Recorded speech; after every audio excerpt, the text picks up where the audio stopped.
Mr. President, as the whole world knows, yesterday evening President Trump gave his State of the Union address. It is one of our country's finest traditions that the President personally gives an update to the American people on what he has done over the last year before a joint session of Congress and what he intends to do in the future. It was an exciting night with members of the House, Senate, and Supreme Court gathered along with our military leadership to hear about the impressive year that we have had under President Trump here in the Congress and, of course, at the White House. And as we just heard from our friends from Wyoming, we had an appearance from the USA's men's hockey team, who recently won the gold medal at the Olympics. And the President recognized, appropriately so many of our nation's heroes in a tremendous display of patriotism that I know I welcomed.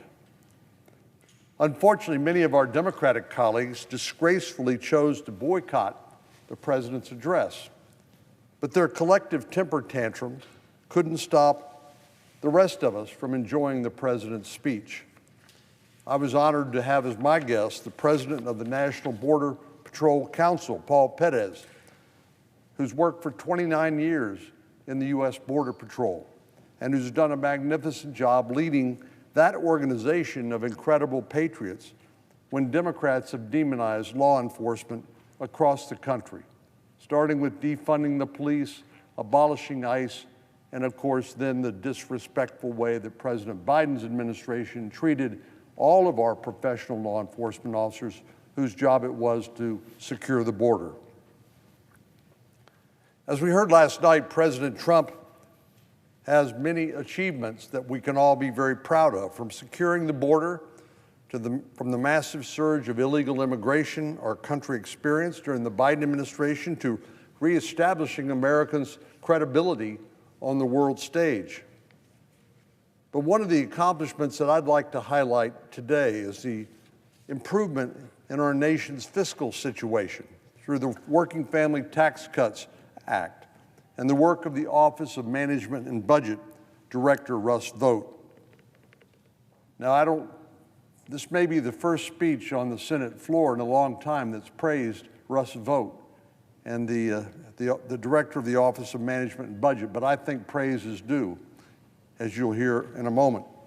Through the Working Family Tax Cuts, also known as the One Big Beautiful Bill, we were able to extend and make permanent many parts of President Trump's 2017 Tax Cuts and Jobs Act. Unfortunately, no Democrat voted to protect the American people from a massive tax increase. It took exclusively Republican votes to do that.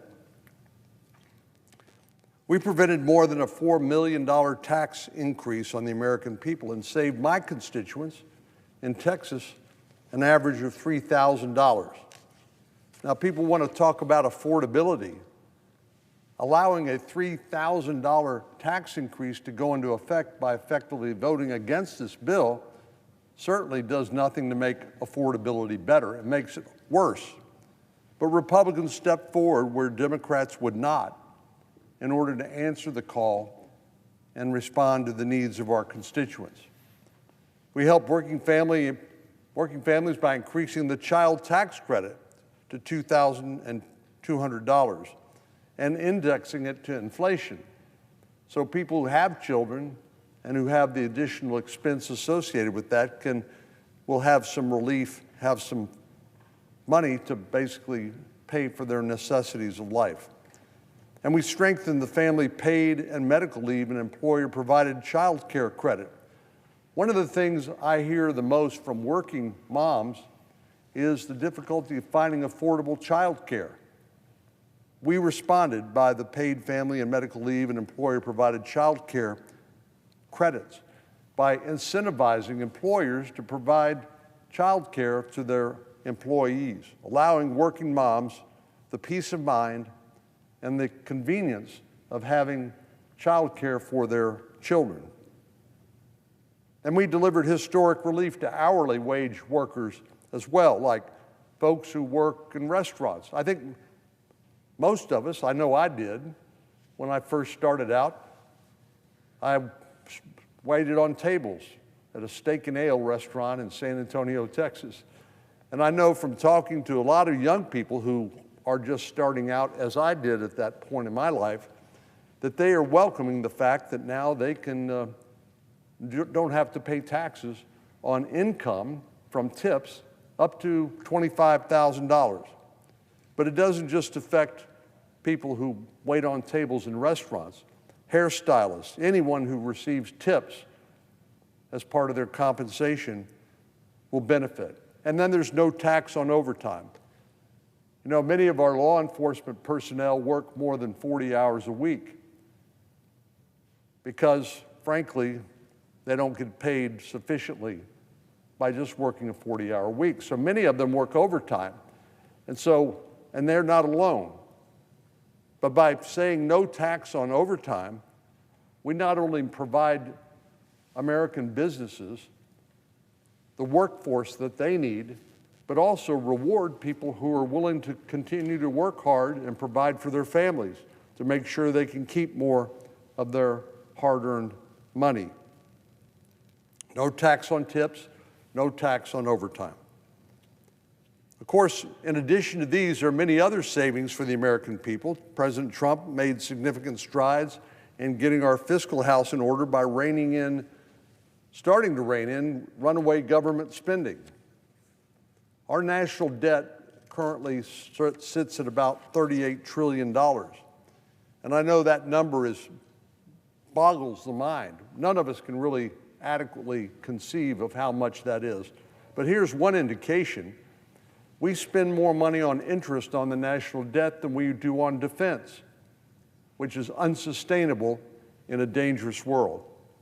Thankfully, President Trump has made a commitment to request $1.5 trillion for defense spending next year. But the truth is, unless we begin to deal with our runaway debt, that money is just going to be borrowed. And we need to do better. We need to do significantly better. But the good news is we made a down payment in the Working Family Tax Cuts Act, saving $400 billion over 10 years. You may think, well, 38 trillion, 400 billion, that's just a drop in the ocean, but it's a start, and we need to do more, and I trust that we will. We have to.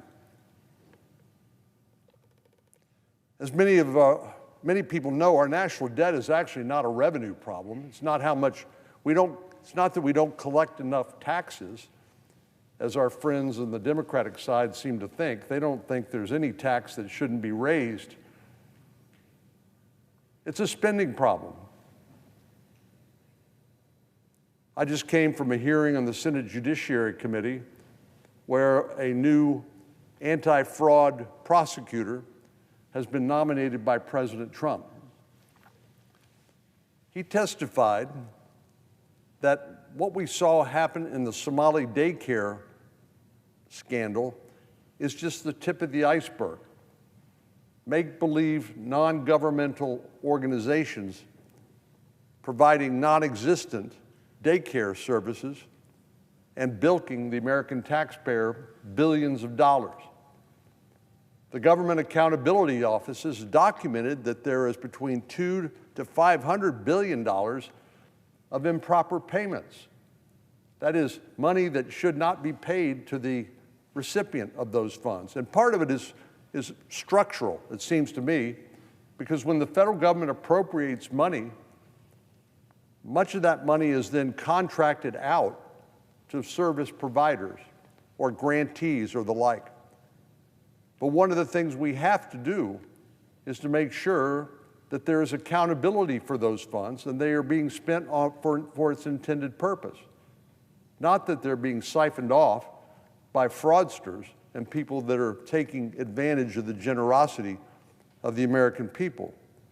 But it's not just about the fraudsters and the generosity of the American people. It's about this is money that could be used to address our debt and to make sure we can allocate the money that we do spend for proper purposes, like maintaining our national security.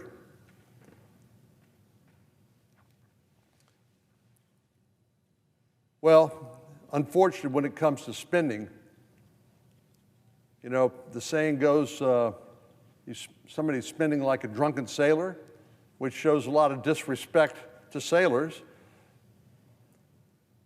And unfortunately, it's much, much worse than that. It is like the mindset of an alcoholic, given into the addiction, accepting the notion that our current situation is hopeless. So we might as well enjoy ourselves in the meantime. Well, that's a recipe for disaster. Time and time again, we hear such tropes as, well, the real problem is mandatory spending, so why should we even try to cut discretionary spending? Well, we need to look at all of it. We shouldn't shy away from any and all conversations when it comes to addressing our spending problem. But the truth is, just like someone with an addiction to alcohol or gambling who wants to reform, you got to start somewhere. And last year, we made important reforms in our mandatory spending programs to make sure that, for example, illegal aliens don't receive free health care, and strengthening work requirements for able-bodied adults who are receiving government benefits. It's not too much to ask that an able-bodied adult get off the couch, quit watching soap operas or playing video games, and contribute to their own support and support of their family and their community and nation. It's not too much to ask. But I would argue that we need more than just trimming around the edges, but we need a full change of mindset when it comes to our spending problem. That's where Russ Vought comes in. Russ Vought is President Trump's director of the White House Office of Management and Budget, and he has helped create a paradigm shift that Washington has long needed in order to get our spending under control. Instead of throwing up his hands, as many in Washington have done before him, Mr. Vought and his team have put their noses to the grindstone to cut spending anywhere and everywhere possible. Under his leadership, the Office of Management and Budget are on track to reduce the deficit by more than $15 trillion over the next 10 years. That's real money. So let's take a look at some of the places where these savings are coming from. For starters, mandatory spending reforms in Medicaid, student loan forgiveness, and food stamps will add up to $2 trillion in savings over the next 10 years. Revenue from President Trump's tariffs add up to another $200 billion, which the Office of Management and Budget projects will erase $4 trillion in debt over time. In addition, deregulation, taking the handcuffs off of the huge American jobs engine, and tax reforms are expected to spur economic growth, which the Office of Management and Budget projects will account for an additional $5.6 trillion in savings. OMB's projections include nearly $2 trillion in savings from lower debt servicing payments. So not only is the debt the problem, but the interest you have to pay on that debt just racks up more debt. But when you begin to cut, that debt service or those interest payments go down, which help address the issue. Now, this is where it gets pretty interesting. With such a high national debt, our debt servicing costs or the interest payments on the debt have eclipsed spending on national defense, as I said a moment ago. This is a very troubling sign when we spend more money on interest on the national debt than we do on defense. But the good news is that in the same way that paying off a credit card can reduce your monthly payments, interest payments, through these spending reforms championed by Mr. Vought and the administration, they will decrease our interest expenses on our debt. And over 10 years, that can really add up. I was recently with Secretary Bissett, the Secretary of the Treasury, and he shared that the government is projected to save between $26 and $30 billion due to reduction in the federal workforce. Mr. Vogt's determination has encouraged those of us here in Congress who are inclined toward fiscal responsibility to return to the regular order appropriations process and pump the brakes on continuing resolutions and omnibus spending packages, which have been the norm for a long time.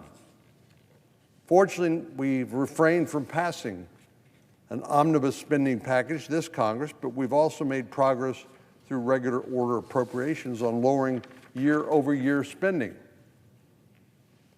Fiscal year 2026 non-defense discretionary spending totaled $18 billion less than 2025, and overall spending levels were about $1 billion less. And of course, while $1 billion may sound like pocket change compared to our national debt, again, it's heading in the right direction.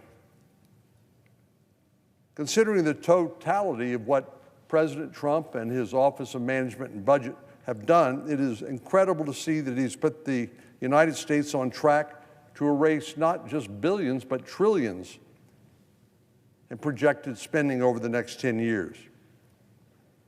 For too long, Washington has limited our imagination to think that our fiscal situation is hopeless. We have no choice.